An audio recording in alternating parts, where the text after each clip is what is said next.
அவருடைய வளங்களை நமக்கு கொடுத்திருக்கிறார். இறைவன் வழங்கி இருக்கக்கூடிய இந்த அருள்களிலே, செல்வங்களிலே அவனுடைய வழக்கத்து என்று சொல்லப்படுகின்ற அபிவிருத்தி இருக்கா இல்லையா?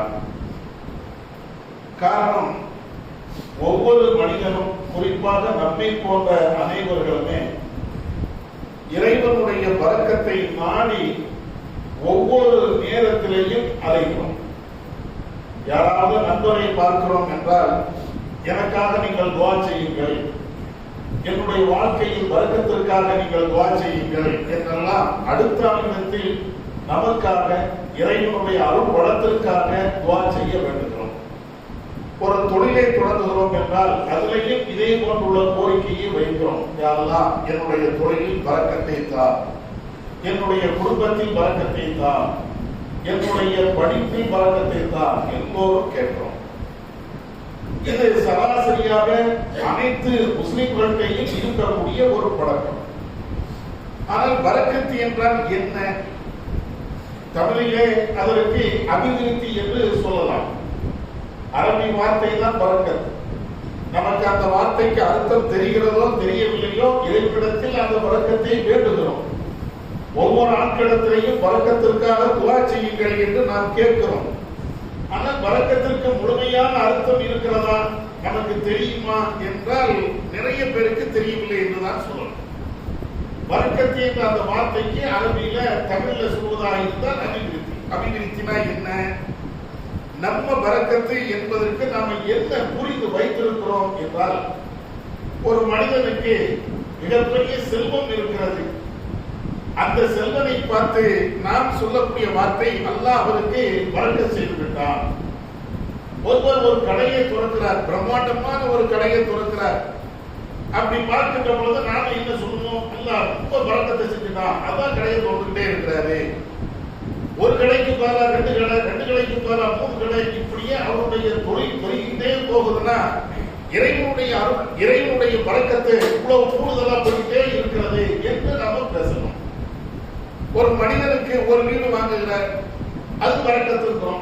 இன்னொரு வீடு வாங்குகிறார், அது பரக்கத்திருக்கிறோம். இன்னொரு வீடு, அதான் பரக்கத்து, அல்லாஹ் பரக்கத் செய்கிறான். அதாவது சுருக்கமாக சொல்ல போனால், நிறைய பொருள் என்கிட்ட இருக்குதுன்னா இறைவனுடைய பொருள் பரக்கத்து. என்கிட்ட பொருளாதாரம் குறைவாக இருக்கிறது என்றால் எனக்கு இறைவனுடைய பரக்கத்து இல்லை. இதுதான் நாம நினைக்கிறோம்.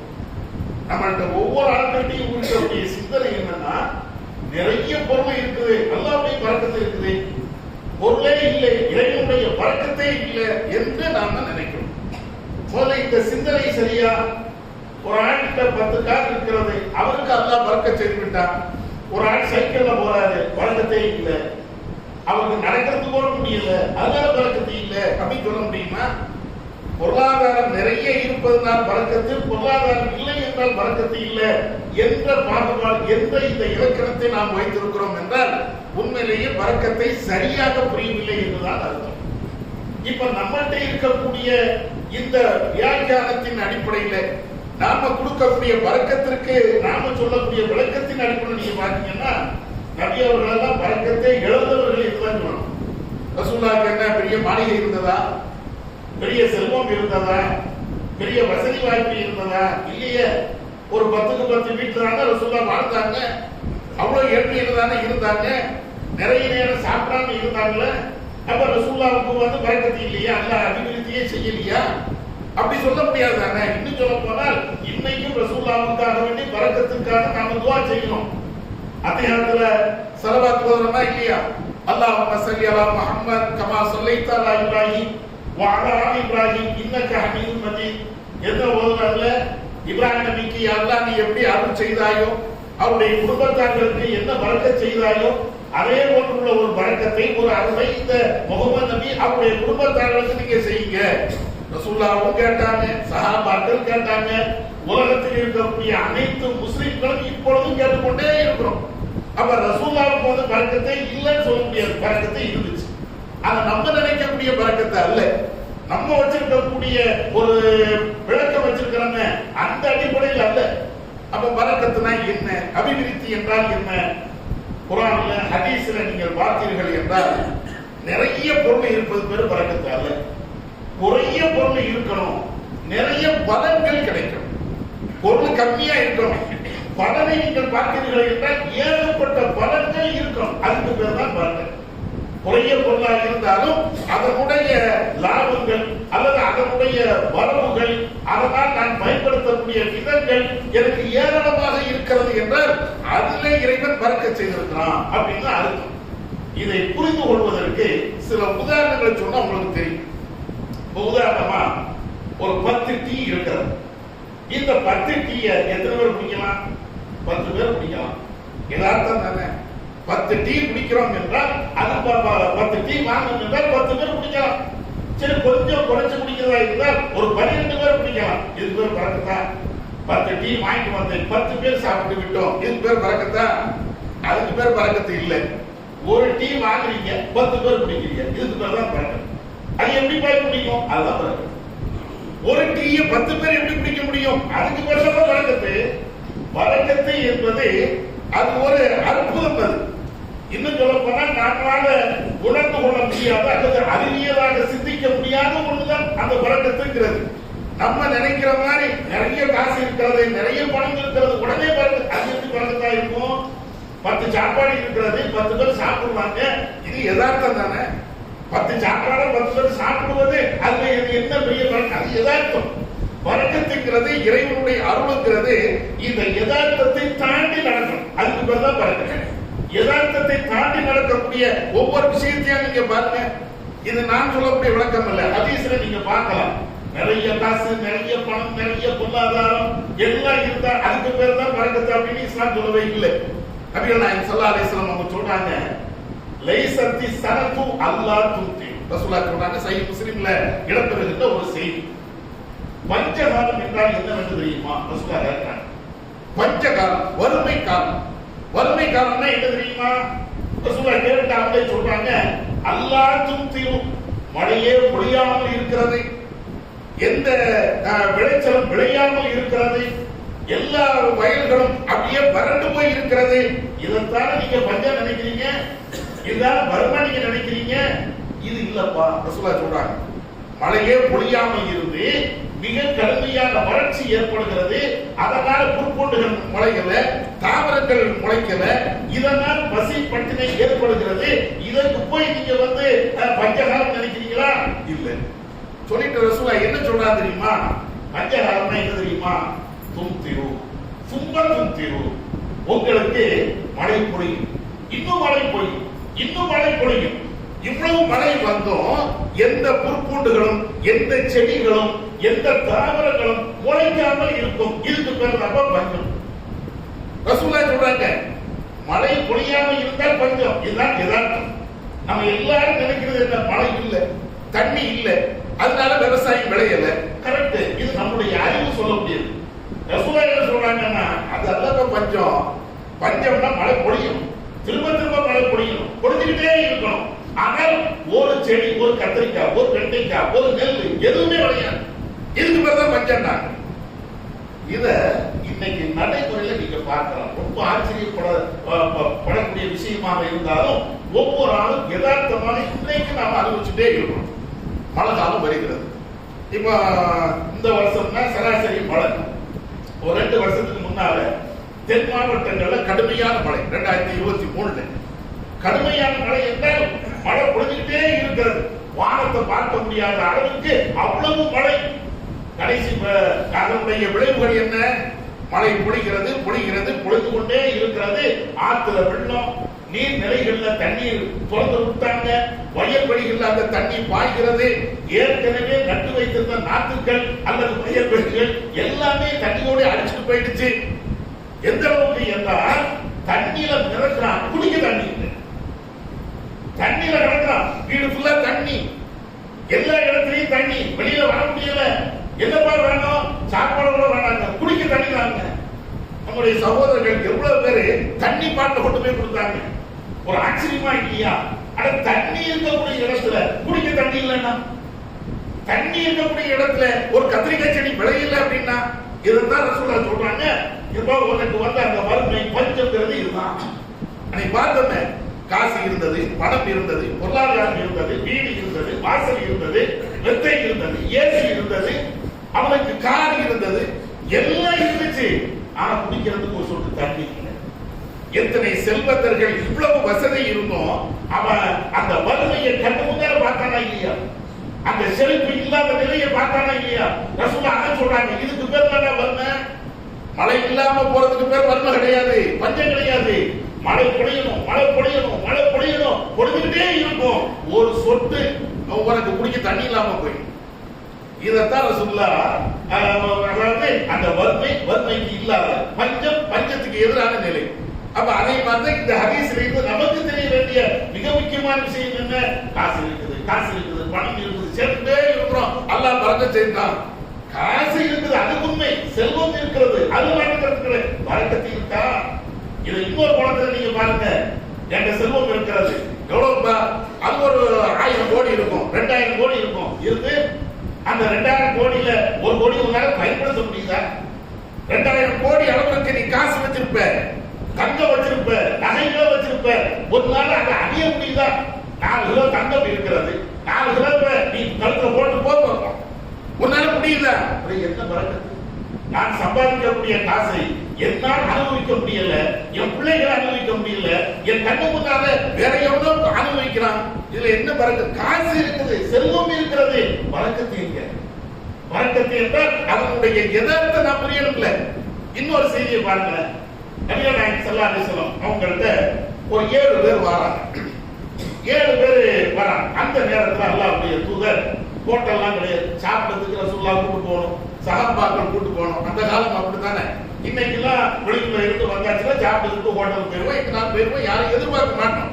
இந்த 7 பேர் வந்தோடனே ரசூலுல்லாஹ் ஒவ்வொரு ஆணையும் கூப்பிடுறாங்க சஹாபாக்களை. இவரை நீ கூட்டு போ, இவரை நீ கூட்டு போ, இவரை இவன் கூட்டு போ. ஒவ்வொரு ஆணையும் ஒவ்வொரு நபி தோழர்கிட்ட அப்படியே அனுப்பி விடுறாங்க. வெளியூர்காரங்கள்ல யாராவது கொடுங்க. கடைசி பார்த்தாச்சுன்னா ஒரே ஒரு ஆள் மட்டும் மிச்சம். அல்லாஹ்வுடைய தூதர் வேற யாரும் கூட்டு போறீங்களான்னு கேட்கிறாங்க. யாரும் இல்லை. அப்ப ரசூலுல்லாஹ் வந்து சரி நான் வேணா கூட்டு போறேன் அப்படின்ட்டாங்க. நான் கூட்டு போறேன் அப்படின்னு அவரை கூப்பிட்டு ரசூலுல்லாஹ் வீட்டுக்கு போறாங்க. போகும்போது பேசிட்டே போறாங்க. என்னப்பா உன் பேர் என்ன? என் பேர் அபு மஸ்வா. அப்படியா? எந்த ஊரு, என்ன அது எல்லாத்தையுமே விசாரிச்சுட்டு சாப்பிடணும்ல. சரி வீட்டுக்கு கூட்டு போன உடனே அல்லாஹ்வுடைய தூதர் பால் கறந்து சொல்றாங்க. அவங்க வீட்டுல ஆடு நிற்கிறது. ரசூலுல்லாஹ் வீட்டுல ஒரு ஆட்டினுடைய பாலை கறந்து அவங்க கொடுக்குறாங்க. 1 நிமிஷத்துல குடிச்சு முடிச்சுட்டாரு. என்னப்பா வேணுமா? அம்மா வேணும். இன்னொரு ஆட்டினுடைய பாலை ரசூலுல்லாஹ் கறந்து சொன்னாங்க. அதையும் கறந்து அவங்க கொடுக்குறாங்க. குடிக்கிறாரு. முடிஞ்சு வச்சு. ஆனா பசி தீரல. வேணுமா? வேணும். பார்க்கவே சரியில்லையே. சில பேர் பார்ப்போம் இல்ல, என்ன செய்ய போடுங்களேன், நான் கேட்டா போடணும், இலை பிடிச்சு வச்சாங்க அப்படிங்கிற மாதிரி பார்வைக்குள்ள ரசூலுல்லாஹ் கரெக்டா புரிஞ்சுக்கிட்டு திரும்ப ஒரு ஆடு அதையும் குடிக்கிறாரு. அந்த பாலையும் குடிக்கிறாரு. 7 ஆட்டினுடைய பாலை ரசூலுல்லாஹ் கொடுக்குறாங்க, கலந்து கொடுக்குறாங்க. 7 ஆட்டினுடைய பாலையை குடிச்சுட்டு சரி போ, வேற என்ன செய்ய முடியும் அப்படிங்கிற மாதிரி அவரு போதுங்க ரசூலுல்லாஹ் அப்படிங்கிற. ரசூலுல்லாஹ் இதை எல்லாத்தையும் அப்படியே பார்த்துட்டு சரி அப்படின்னு ரசூலுல்லாஹ் அவர்கிட்ட கேட்கிறாங்க. எப்பா நீ இஸ்லாத்துக்கு வாரியா? எதுக்கு நீ இங்க வந்த? அப்ப அவரு சொல்றாரு, நான் வேணா இஸ்லாத்துக்கு வந்துடுறேன், அதுக்கு தான் வந்தேன். இஸ்லாத்துக்கு வாங்க. அப்படியா? சரி அப்படின்னு சொல்லி அவர் இஸ்லாத்துக்கு எடுத்து நபி அவர்கள் அவருடைய பெஞ்சில் அப்படியே தடை விட்டுட்டு படுங்கப்பா அப்படின்ட்டாங்க. நைட்டு படுத்துட்டாரு. காலைல எழுந்திரிச்சு முஸ்லீம்ல அவர் இஸ்லாத்துலாம் வந்துட்டாரு. காலைல எழுந்திரிச்சு நபிகள் நாயகம் ஸல்லல்லாஹு அலைஹி வஸல்லம் அவர்கள் வீட்டுக்கு வா சாப்பிடுவோம் அப்படிங்கிறார். சாப்பிடுவோம்னு சொல்லிட்டு திரும்ப அவரை கூப்பிட்டு வந்து ரசூலுல்லாஹ் ஏற்கனவே நைட்டுக்கு 7 ஆட்டு பால் குடிச்சிருக்கிறார். அப்ப காலையில அதை விட டபுள்ல வேணும், அது அளவுக்கு தான் வேணும்ல. நபி அவர்கள் வந்து அவர்கிட்ட கூப்பிடுறாங்க. கூப்பிட்டு அதே பால் தான், அதே ஆடு இருக்கிறது, ஆட்டு பாலை கறந்தாங்க. அப்ப உடனே ரசூலுல்லாஹ் ஒரு ஆட்டினுடைய பாலை அதை கலந்து அவங்க கொடுக்குறாங்க. அதை குடிச்சுட்டு இருக்கும் போதே சொல்றாரு, அல்லாஹ்வின் தூதரே உருவி போதும். ரசூலுல்லாஹ் ரொம்ப ஆச்சரியம். இப்ப நைட்டு தானே 7 ஆட்டினுடைய பாலையும் ஊத்திக்கிட்டே இருந்த, இப்ப ஒரு ஆட்டினுடைய பாலை தந்த உடனே போதுங்கிறிய. அப்ப அது என்ன? அதுதான் நைட்டு வரை 7 ஆட்டு பாலை குடிக்கக்கூடிய அளவுக்கு அவருடைய வயிறு இருந்தது. அவ்வளவு பிரம்மாண்டமா இருந்துச்சு. எதை போட்டாலும் முழுங்கக்கூடிய அளவுக்கு அவனுடைய வயிறு இருந்தது. இப்ப என்ன போதும். அத ரசூலுல்லாஹ் இன்னொரு ஹதீஸ்ல சொல்லுவாங்க புகாரிலே. இப்ப நான் சொன்ன இந்த ஹதீஸ் முஸ்லிம் அஹ்மதுல இருக்கிறது. ஆனா அல்லாஹ்வுடைய தூதர் சொல்லக்கூடிய வேற ஒரு ஹதீஸ் புகாரிலே முஸ்லிம்ல இருக்கும். ரசூலுல்லாஹ் சொல்லுவாங்க, முஸ்லிம் அல்லாத இன்ன மக்கள் 7 குடலை சாப்பிடுகிறார்கள். இஸ்லாத்தை ஏற்றுக்கொண்டவர்கள் ஒரு குடல்ல சாப்பிடுவாங்க அப்படிமா. அப்படின்னா என்ன அர்த்தம்? 7 குடல்னா 7 குடலா இருக்கும் போது நிறைய சாப்பிடுவாங்க. நிறைய சாப்பிடுவது என்பது எதை சாப்பிட்டாலும் அவனுக்கு பத்தல காணல அப்படின்னு சொல்றாங்க. அப்படின்னா அது பழக்கத்து இல்ல. கொஞ்சம் சாப்பிடுறான், எனக்கு போதும் அப்படின்னா இதர ரசூலுல்லாஹ் இன்னொரு ஹதீஸ்ல புகாரிலேயே வரும். நபிகள் நாயகம் ஸல்லல்லாஹு அலைஹி வஸல்லம் அவர்கள் பரக்கத்துக்கு அபிவிருத்திக்கு ஒரு வழக்கமாக ரசூலுல்லாஹ் சொல்வாங்க.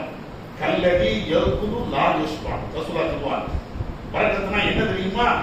ஒரு மனுஷன் சாப்பிடுவான், சாப்பிட்டே இருப்பான், எவ்வளவு தின்னாலும் அவன் சாப்பிட்ட திருப்தி அவனுக்கு ஏற்படாது. இதுக்கு பேர் தான் அப்படின்னா சாப்பிட்ட திருப்தியே இருக்காது, போட்டுட்டே இருக்கான். அப்ப சாப்பிட்ட திருப்தி கொஞ்சம் சாப்பிட்டாலும் அந்த திருப்தி வருதா இல்லையா? இதுக்கு பேர் பரக்கத். நிறைய சாப்பிட்டு எப்பாடியா அப்படின்னு யாப்ப உள்ளது அது யதார்த்தம். அது எல்லாத்துக்கும் உள்ள ஒன்றுதான். ஆனால் 4 பேர் சாப்பிட வேண்டிய சாப்பாடு வயிற்றுக்குள்ள போகுது. அப்படி இருந்தா தான் அவனுக்கு திருப்தி வரும். அப்படிப்பட்ட ஒரு மனுஷனுக்கு ஒரு வேளை சாப்பாடு, ஒரு நபருடைய சாப்பாடு சாப்பிட்ட உடனே போதும் நினைக்கிறாங்க. இதுக்கு பேர் தான் பரக்கத். நபிகள் நாயகம் ஸல்லல்லாஹு அலைஹி வஸல்லம் அவர்கள் அவருடைய செய்தியில இருந்து பரக்கத்துக்கு இப்படித்தான். நம்ம நிறைய குமிச்சு வைக்கிறதுக்கு பேர் பரக்கத்து இல்ல.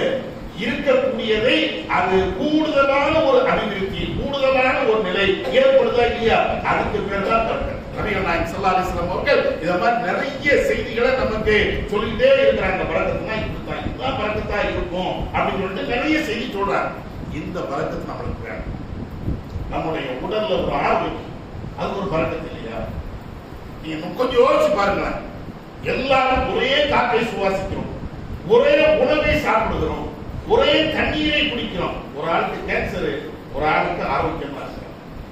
நம்மை நாமே யோசிச்சு பார்க்கிறோம். என்ன இது, என்ன ஒரு பெரிய விஷயமா, ஆச்சரியமா இருக்குது. நான் என்கிட்ட எந்த கெட்ட பழக்கமும் இல்லை. வீடு குடிக்க மாட்டேன், தண்ணி அடிக்க மாட்டேன், சிகரெட் குடிக்க மாட்டேன், தண்ணி வேற எந்த கெட்ட பழக்கமும் இல்லை. ஆனால் உன்னை மாதிரிதான் நானும் சாப்பிடுகிறேன், உன்னை மாதிரிதான் இந்த ஊர்ல இருக்கிற, உன்னை மாதிரிதான் எல்லாமே. ஆனா எனக்கு பரக்கத்து இல்லையா? எனக்கு நோய் வருது, ஆட்டி படைக்கல. எத்தனை பேர் கவலைப்பட்டிருக்கோம். சில நேரங்கள்ல நோய் என்பது இறைவனுடைய ஒரு சோதனை, அது தனி. இறைவனுடைய சோதனைக்காக வேண்டி நோயை தருவான். சில பேரை நீங்க வேற ஒரு கோணத்துல நீங்க பாத்தீங்கன்னா எல்லாரும் ஒரே மாதிரி இருக்கிறோம், எல்லாரும் ஒரே மாதிரி சாப்பிடுறோம், ஒரே தண்ணி, எல்லாம் ஒரே மாதிரி. ஆனா எனக்கு இவ்வளவு பெரிய நோய், அவருக்கு இந்த நோய் வரலையே. ரசூலுல்லாஹ் அதை பரக்கத்துங்கிறாங்க. அதையும் ரசூலுல்லாஹ் பரக்கத்துங்கிறாங்க. எப்போ? மதீனாவுல இருக்கும்போது அல்லாஹ்வுடைய தூதர் ஹிஜ்ரத் செய்து மக்காவுல இருந்து மதீனாவுக்கு வந்துடுறாங்க. மதீனாவுக்கு வந்தாச்சுன்னா அந்த சீதோஷண நிலை சஹாபாக்களுக்கு ஒத்து வரல. எல்லாத்துக்கும் காய்ச்சல். அபூபக்கருக்கு காய்ச்சல், பிலாலுக்கு காய்ச்சல், ஹிஜ்ரத் செய்து வந்த எல்லா நபி தோழர்களுக்கும் காய்ச்சல். அதனுடைய விளைவு எந்த அளவுக்கு என்றால், சில பேர் இஸ்லாத்துக்கு வந்தவங்க ஓப்பா மதத்துக்கு வந்ததுனால தானே எனக்கு காய்ச்சல், அதனால இஸ்லாத்தை விட்டு போறேன் போயிட்டாங்க. அப்ப இவ்வளவு கடுமையான ஒரு வியாதி அங்கே இருக்கின்ற அந்த நேரத்தில் தான், எல்லாரும் புறம்பக்கூடிய நிலைக்கு வருகின்ற அந்த நேரத்தில் தான் அல்லாஹ்வுடைய தூதர் நபிகள் நாயகம் ஸல்லல்லாஹு அலைஹி வஸல்லம் அவர்கள் துஆ செய்றாங்க. யா அல்லாஹ், எங்களுக்கு இந்த மக்கா எவ்வளவு பிடிக்கக்கூடிய ஒரு ஊராக இருந்ததோ, எங்களுக்கு பிடித்தமான ஒரு ஊராக இருந்ததோ, அதே போல இந்த மதீனாவை ஆக்கு. அடுத்த ரசூலுல்லாஹ் கேட்கிறாங்க, இந்த மதீனாவை எங்களுக்கு ஆரோக்கியமானதாக நீ ஆக்கு, அதிலே பரக்கத் செய். இங்கு விளையக்கூடிய விளைச்சல்ல, இங்கு விளையக்கூடிய ஒவ்வொரு தானியத்திலையும் யா அல்லாஹ் நீ பரக்கத் செய். அதற்கு பின்னால அங்கு இருக்கக்கூடிய காய்ச்சல் எல்லாமே போகும். சஹீஹ் முஸ்லிம்ல, புகாரில இந்த ஹதீஸை நீங்க பார்க்கலாம். ஆரோக்கியம் என்பது இறைவன் தருகின்ற ஒரு பரக்கத். அதனாலதான் சில பேருக்கு காய்ச்சல் வருது, சில பேருக்கு காய்ச்சல் வர மாட்டேங்குது. ஒரே காற்று, ஒரே தண்ணீர், ஒரே இது. ஒவ்வொரு ஆட்டையும் ஆச்சரியமா கேட்பேன், எப்படிப்பா நீனும் அந்த வீட்டுல இருக்கிற, நானும் அந்த வீட்டுல இருக்கிறேன், ஆனா உனக்கும் வந்து காய்ச்சல் வருது, எனக்கு காய்ச்சல் வரல. என்ன அது ஆச்சரியமா இல்லையா? சில பேர் என்ன நமக்கு நாமே சாகா சொல்லிடுவோம், அவனுடைய உடம்பு வந்து நோய் எதிர்ப்பு சக்தியை கடுமையா தாங்குது, எல்லாம் இருக்கும். அந்த நோய் எதிர்ப்பு சக்தி தந்தது யார்? அல்லாஹ் தானே. அதான பரக்கத்து, அதான அருள். அப்ப இத மாதிரி எல்லா விஷயத்திலையும் இறைவனுடைய அருள், அந்த பரக்கத்து நம்மளுக்கு வேணும்.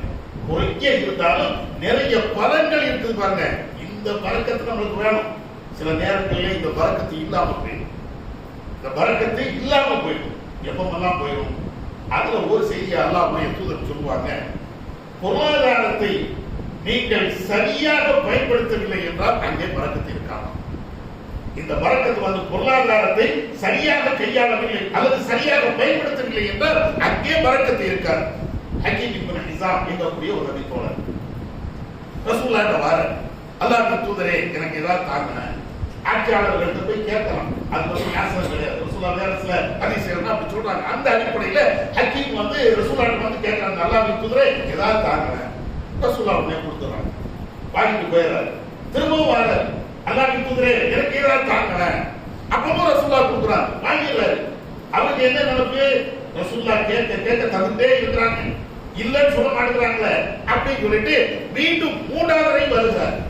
அப்பதான் ரசூலுல்லாஹ் சொல்றாங்க, ஹக்கீமே இன்னல் மால ஹஜரத்துன் குல்வத்துன், இந்த பொருளாதாரம் இருக்குதப்பா, காசு பணம் தங்கம் இத மாதிரி பொருளாதாரம் இருக்குது. இந்த பொருளாதாரம் என்பது ரொம்ப இனிப்பானது, பார்ப்பதற்கு பச்சை பசேல் என்று உன்னுடைய பார்வையை சுண்டி இருக்கக்கூடியது அப்படின்னு சொல்லிட்டு ரசூலுல்லாஹ் சொல்றாங்க. யார் இந்த பொருளாதாரத்தை பேராசைப்படாமல் அதை பயன்படுத்துகிறாரோ அந்த பொருளாதாரத்தில் இறைவன் பறக்கச் செய்கிறான். பேராசை இல்லாம காசு வேணும், பணம் வேணும், சொத்து வேணும் அப்படின்னு ஒவ்வொரு பேய் அலைஞ்ச மாதிரி அலையாம அந்த மாதிரி இல்லாம சம்பாதிக்கணும், வரவை ஈட்ட வேண்டும், அது பார்த்துக்கிறது கிடையாது. ஆனால் வந்ததை போதும் என்ற மனதோடு அதை திருப்திப்படுத்தணுமா இல்லையா, இதுதான் பேராசை இல்லாத நிலை. அப்ப இந்த மாதிரி வரக்கூடிய வருவாயை ஒருவர் அந்த அடிப்படையில் பயன்படுத்துகிறார் என்றால் அல்லாஹ் அதிலேயே அதிலே பறக்கச் செய்கிறார் அப்படி சொல்லிட்டு ரசூலுல்லாஹ் சொல்லுவாங்க, யார் வீண் விரயமாக அல்லது தேவை இல்லாமல் செலவு செய்கிறாரோ லம் யுபார், அவருக்கு பரக்கத்து என்பது கிடையாது, அவருக்கு பரக்கத்தே கிடையாது. ரசூலுல்லாஹ் சொல்றாங்க, செல்வம் வருகிறது என்றால் உனக்கு தேவைக்கு அதை நீ எடுத்துக்க, பேராசை இல்லாமல் அதை நீ பயன்படுத்திக்க. பேராசைப்பட்டு அநியாயமாக நீ செலவு செய்கிறாய் என்றால் அது பரக்கத்து இல்லாத ஒன்று. நிறைய பேர் நீங்க பாருங்க, கண்ண முன்னால பெரிய செல்வந்தராக இருப்பார், நல்ல வாழ்ந்து இருப்பார், திடீர்னு பாத்தீங்கன்னா ஓட்ட வந்து கிடப்பார். நல்ல வாழ்ந்த மனுஷன் அப்படின்னு, நல்ல வாழ்ந்த மனுஷன், நல்ல தொழில் பண்ண மனுஷன், இன்னைக்கு ஒண்ணுமே இல்லை. அம்மா நல்ல வாழ்ந்தாங்க, அவன் கரெக்டா வாழ்ந்தாரா, வாழ்க்கை சொன்ன அடிப்படையில் வாழ்ந்தாரா, இறைவன் அப்படி வாழாதால அவருடைய வாழ்க்கையில இருந்த பரக்கத்தை முடியுதான். பரக்கத்தை இல்லைன்னு நடுத்தருக்கு வர, இதுதான் யதார்த்தம். அதனால இது மாதிரி நம்மள்கிட்ட பொருளாதாரத்தை இறைவன் தருகிறான், பொருளாதாரத்தை எடுக்கக்கூடியவனும் இறைவன் தான். அந்த பொருளாதாரம் நமக்கு வழங்கப்பட்டு இருக்கிறது என்றால் அது சரியான முறையில பயன்படுத்தினோம் என்றால் இறைவனுடைய அருள் வளம் இருக்கு. இன்னொரு ஹதீஸ்ல ரசூலுல்லாஹ் சொல்லுவாங்க, அதே ஹதீஸுடைய தொடர்ல ஒரு சமயம் பொருளாதாரத்தை நீங்க சரியாக பயன்படுத்தவில்லை என்றால் நாளை மறுமையில அதற்குண்டான விசாரணையும் உண்டு. ரசூலுல்லாஹ் அதையும் சேர்த்து சொல்றாங்க, விசாரணை மறுமையில எவ்வளவு காசு எவ்வளவு பொருளாதாரம் இறைவன் தந்தானோ அதுக்கு என்ன செஞ்ச அதையும் இறைவன் நாளை மறுமையில கேட்பான் என்றெல்லாம் ரசூலுல்லாஹ் சொல்லி தராங்க. அதனால பரக்கத்து என்பது கூடுதலான நன்மைகள் தரக்கூடிய, கூடுதலான அபிவிருத்தியை கிடைக்கக்கூடிய ஒன்று என்பதை நாம புரியணும். இந்த பரக்கத்தை இறைவனை கேட்போம், பரக்கத்து இல்லாம நம்மளால வாழ முடியாது. அது அடுத்த ஆளுக்கும் கேட்போம், நமக்கும் கேட்போம். வல்ல நம்ம கேட்டு அடிப்படை செயல்பட அவன் அருள் செய்வானாக. வாகத்தவன் அருந்துள்ளா இருக்கிறார்.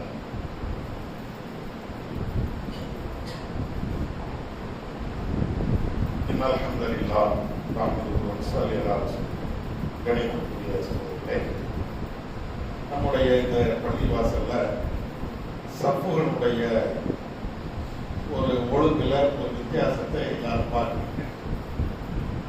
டெய்லி வந்து தொழுகிறோம், வாரம் வந்து தொழுகிறோம், எல்லாம் சப்பு நேரா இருக்கு, ஒரு கிராஸா போட்டு விட்டாங்களே அப்படின்னு நமக்கு நாமே ஒரு கேள்வி வரத்தான் செய்யும். அந்த அடிப்படையில் நம்ம பேசி கொடுக்கிறோம். அதோடு சேர்த்து இன்னொன்று என்னன்னா, நம்ம புரிஞ்சும் வச்சிருப்போம், இது ஏதோ கிப்லா டைரக்ஷனுக்காக தான் கொஞ்சம் அப்படி கிராஸா போட்டிருக்கிறாங்க அப்படின்னு கொஞ்சம் புரியவும் செய்யும். ஆனால் அதோடு சேர்த்து ஒரு கேள்வி வந்துடும், இது என்ன இன்னைக்கு தான் தெரிஞ்சுதா, திடீர்னு நேற்று இஷா தொழும்போது தெரியலையா, இன்னைக்கு சுபூ தொழும்போது தெரியலையா, அல்லது போன வாரம் தெரியலையா, என்ன அப்படிங்கிற மாதிரி ஒரு கேள்வி வரும். அதுக்கு ஒரு சின்ன ஒரு விளக்கம். முதல்ல இந்த பள்ளிவாசலை கட்டுகின்ற அந்த நேரத்தில் இன்ஜினியர் கூப்பிட்டு தான் கட்டுவாங்க. அன்னைக்கு இருக்கக்கூடிய நிர்வாகம் எல்லாருமே அவங்களுடைய ஆய்வுக்கு உட்பட்டு அதை வந்து கிப்லா டைரக்ஷனா பார்த்து கட்டியிருக்கிறாங்க அப்பவுமே. ஆனாலும் பெரிய மாற்றம் இருக்கிற மாதிரி தெரியல அவங்களுடைய அறிவுக்கு உட்பட்டு. சரியா? அதே நேரத்தில் சமீபத்தில் சில ஆய்வுகள் இங்க வரும்போது இதனுடைய டைரக்ஷனை யதார்த்தமா அவங்க சோதிச்சு பார்த்துக்கிறாங்க. பார்க்கும்போது கொஞ்சம் வித்தியாசம் வருது. இப்ப நான் இங்க இருக்கிறீங்களா இல்லையா, இந்த கிராஸ் வித்தியாசம் வருது. அப்ப நிர்வாகத்தில் சொல்லி இருக்கிறாங்க கொஞ்சம் கிராஸாக இருந்தா தான் நம்ம தொழுகும் போது கிப்லாவுடைய டைரக்ஷன் கரெக்டா இருக்கும். இது கொஞ்சம் மாறுபட்ட மாதிரி இருக்குதுன்னு தகவல் சொல்லியிருக்கிறாங்க.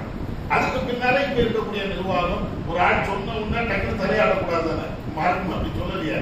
உண்மையிலேயே அப்படித்தானா, அதை கொண்டு 2 தடவை ஆய்வு பண்ணணும், ஒரு 4 பேர் அது சம்பந்தமா தெரிஞ்சாட்டு கேட்கணும் அப்படின்னு சொல்லிட்டு 1-2 ஆளுங்கள்ட்டையும் இப்போ சமீபத்தில் கேட்கணும் இருக்கிறாங்க.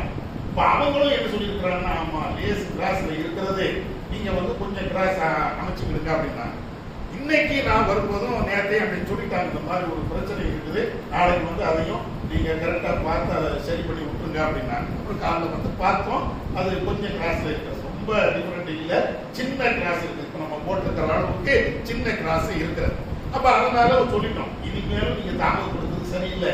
ஏன்னா இபாதத்து விஷயம் எல்லாருமே காபாவை நோக்கி நம்ம தொழணும். அப்படி தொழுதாதான் நம்முடைய இபாதத்துகள் இறைவனால் ஒப்புக்கொள்ளப்படும். அப்ப அந்த விஷயத்துல இனிமேல் நீங்க தாமதப்படுத்துறது சரியில்லை. ஆய்வு பண்றோம் இருந்துட்டே போயிட முடியாதுல்ல.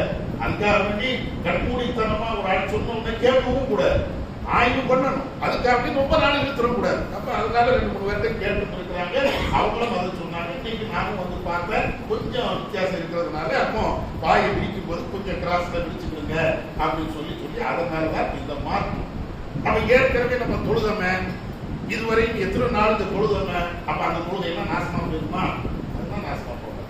நம்ம வேணும்னா தொழுவோம், வேணும்னா கிப்லா டைரக்ஷன் இப்படித்தான் என்று தெரிஞ்சு இல்ல இல்ல நான் கிழக்கு திசையத்தான் நோக்கி தொழுவேன், கிப்லா வந்து மேற்கு திசையில இருக்கிறது, இல்ல இல்ல நான் செட்ட பார்த்தான் தொழுவேன், வடக்கு பார்த்தான் தொழுவேன், இப்படி வேணும்னா செஞ்சோம். வேணும்னு செய்தால் அந்த இபாதத்தை இறைவன் ஏற்க மாட்டார். இது தெரியாதனமாக அல்லது ஆய்வில் ஏற்பட்ட பிழையின் காரணத்தினால இது மாதிரி ஏற்படுகிறது. இதுக்கு வந்து அல்லாஹ் குற்றம் மாட்டிக்க மாட்டான். ஏன்? நபி அவர்களே சொல்லி தந்தாங்க, இன்னமல் அஅமாலு பின்னியாத். நாம செய்யக்கூடிய அனைத்து இபாதத்துகளும் நம்முடைய எண்ணத்தை பொறுத்து. நீ காலை சுபூஹ்க்கு தொழுதுப்பிய, எந்த எண்ணத்துல தொழுதுப்பிய? நேற்று ஈஷா தொழுதுப்பிய, போன வாரம் ஜும்மா தொழுதுப்பிய, இப்போ 1 வருஷமா அல்லது 2 வருஷமா இதே மாதிரி நீங்க கொஞ்சம் அதாவது மாறுபட்ட திசையில நீங்க தொழுதுருப்பீங்க. இதெல்லாம் எந்த எண்ணத்துல வேணும்னா அப்படிலாம் கிடையாது, இதுதான் கரெக்ட் அப்படின்னு நினைச்சுதான் தொழுதுருப்போம். இதுக்கு தான் நல்லா அந்த கூறிய தருகிறான். நம்முடைய எண்ணத்தை தான் பார்க்கிறான். வேணும்னு செய்தோம் அப்படின்னு சொன்னா அதுவும் நம்முடைய எண்ணம் தான், அதுக்கு தண்டனையை தந்துருவான். தெரியாதவங்க நம்ம செஞ்சிட்டோம் அப்படின்னா அதற்கு அல்லாஹ் கூலி, அதாவது கூலிய தரம், நன்மையான விஷயத்திற்கு கூலிய தரமாட்டன் என்று எங்கேயுமே சொல்லல. நம்முடைய எண்ணத்தை பொறுத்து அழகான கூலிய தருவதற்கு இறைவன் போதுமானவர். அதனாலதான் உடனே இதை மாற்றிடுவோம் அப்படின்னு சொல்லி மாற்றிருக்கிறோம். இது மார்க்க அடிப்படையில ஒரு பிழை நம்மகிட்ட ஏற்பட்டு விட்டது என்றால் யாராவது சொல்லி காட்டினா அது திருத்தம். அந்த அடிப்படையில இது சரி பண்ணிருக்கிறத தவிர வேற நோக்கங்கள் கிடையாது. உள் நோக்கமோ அதை வேணும்னு செய்யணும் அப்படிங்கிற நோக்கமோ கிடையாது. பழைய நிர்வாகம் கிடையாது, இப்போ நிர்வாகம் கிடையாது. நம்ம சகோதரர்கள் யாரும் இந்த மாதிரி விஷயத்துல வேணும்னு செய்யணும்னு யாருமே விரும்ப மாட்டாங்க. தெரியாதனமா செஞ்சிருவாங்க, இப்படித்தான் இருக்குது அப்படித்தான் இருக்குது அப்படின்னு ஒரு தெரியாதனமா நடக்குமே தவிர வேணும்னு எந்த முஸ்லீமும் செய்ய மாட்டாங்க. நம்மள விட்டுருங்க, தௌஹீத்வாதிகளை விட்டுருங்க, ஒரு சுன்ன ஜமாத்து கூட இப்படி செய்வாங்களா? கிப்லா டைரக்ஷனை மாற்றி தான் சொல்லணும் அப்படின்னு அவங்க கூட செய்ய மாட்டாங்கல்ல. ஏன்னா இபாதத்து விஷயத்துல வந்து இறைவனுக்கு அப்படி செய்யணும் அப்படிங்கிறதுல பிழைகள் இருக்கலாம், தவறுகள் நிறைய இருக்கலாம், அது வேற மேட்ரு. ஆனா வேணும்னு இந்த டைரக்ஷன் எல்லாம் மாற்ற மாட்டாங்க என்பதையும் நாம புரிந்து கொண்டு இனிமேல் இதை சரியா ஆக்கிடுவோம் அளவுக்கு போட்டு வச்சிருக்கிறாங்க. அடுத்து அதை இன்னும் கொஞ்சம் பார்த்து இதே அளவுக்கு தான் இப்ப தப்பு நீங்க நினைச்சிடாங்கன்னா இதை கரெக்டா தான் போட்டு வச்சிருக்கிறாங்க. இன்னும் கொஞ்சம் முறையாக அப்படின்னு சொன்னதுன்னா அது ஒரு டேப் ஓட்டி சரியான முறையில் கோடு சரியா போடணுமா இல்லையா, அந்த மாதிரி வேலைகளையும் அடுத்தடுத்து செய்யணும்னு சொல்லி இருக்கிறாங்க.